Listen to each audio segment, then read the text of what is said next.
1, 2, 3, 4. Get up, get on up, get up, get on up.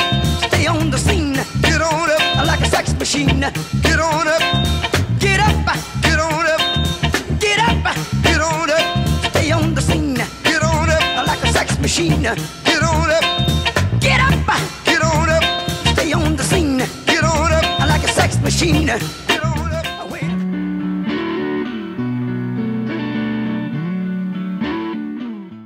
Sexuality, the single most influential aspect of humanity, governs our everyday choices in appearance, flirtation, and general behavior. Basic human instinct determines our top motive to be reproduction and the search for a mate. So how can we possibly define sexuality? Human sexuality is how people experience the erotic and express themselves as sexual beings, the awareness of themselves as males or females, the capacity they have for erotic experiences and responses.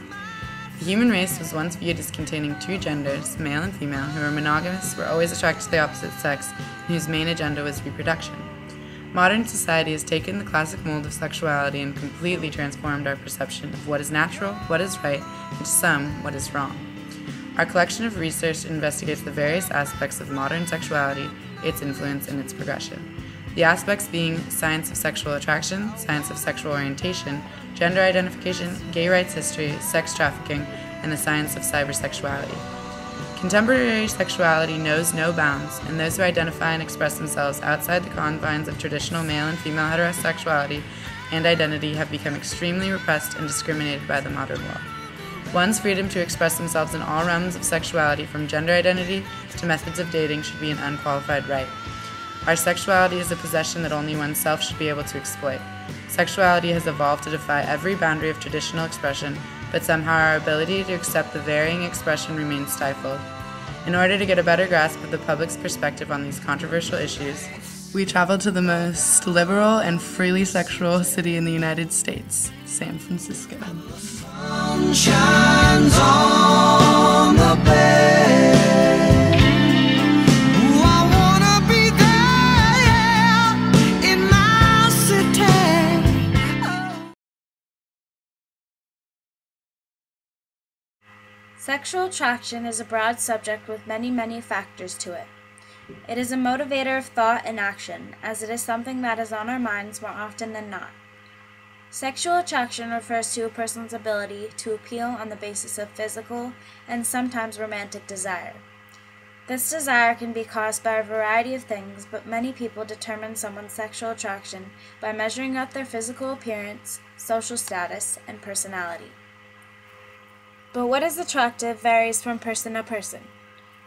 In our interview, some people had a difficult time comfortably answering questions about their sexual preferences.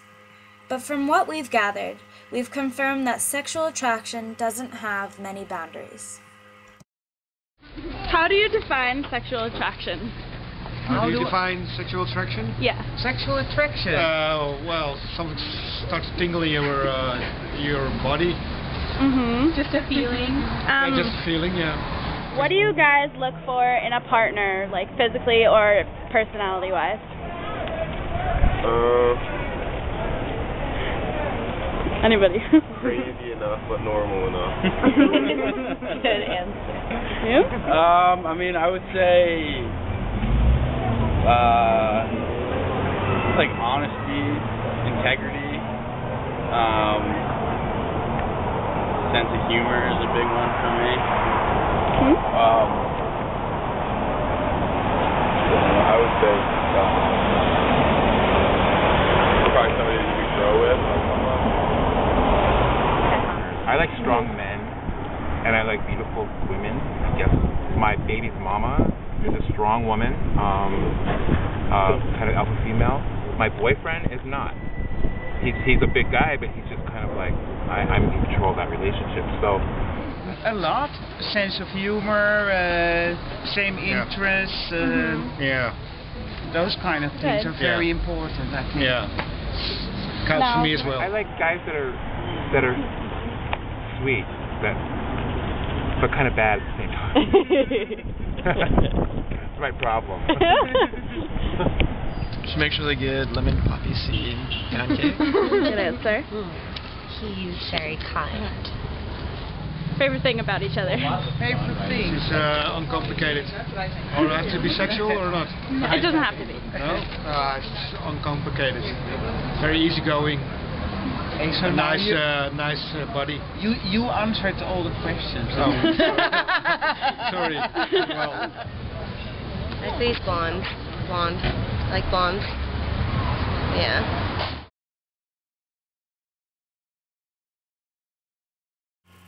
A person's sexual orientation is an outcome of chemical variations in their brain, causing their most primitive desires and motives, including the need to reproduce and pass on one's genes. Going against these human desires is going against our very nature, and is not how our body was programmed to function. These natural feelings are as premortal as our ancestors, and they are not just cause for discrimination in any form. To begin with, the term sexual orientation is used to describe a person's romantic, emotional, or sexual attraction to another person. The concept of sexual orientation refers to more than sexual behavior. It includes feelings as well as the person's sense of who they are as a being, and this sense of sexuality develops across a person's lifetime, despite common belief that you are either born gay or turn gay, neither of which are entirely true. Many of these people identify themselves as bisexual, lesbian, or gay without engaging in any sexual activity. These people, whatever their sexual orientation may be, are living their lives as nature intended and should not be discriminated against for this. First, how would you define sexual orientation? Yeah, what you are, what you're into, sexually.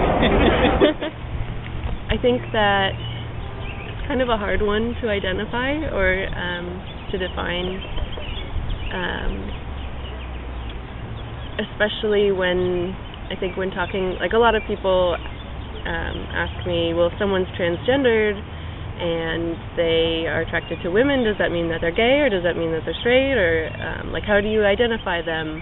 And I think that my best response to that is I don't think that it matters, and that we don't need to label somebody as, do you like men, do you like women, who do you sleep with, who are you attracted to. It's kind of a silly way of identifying people.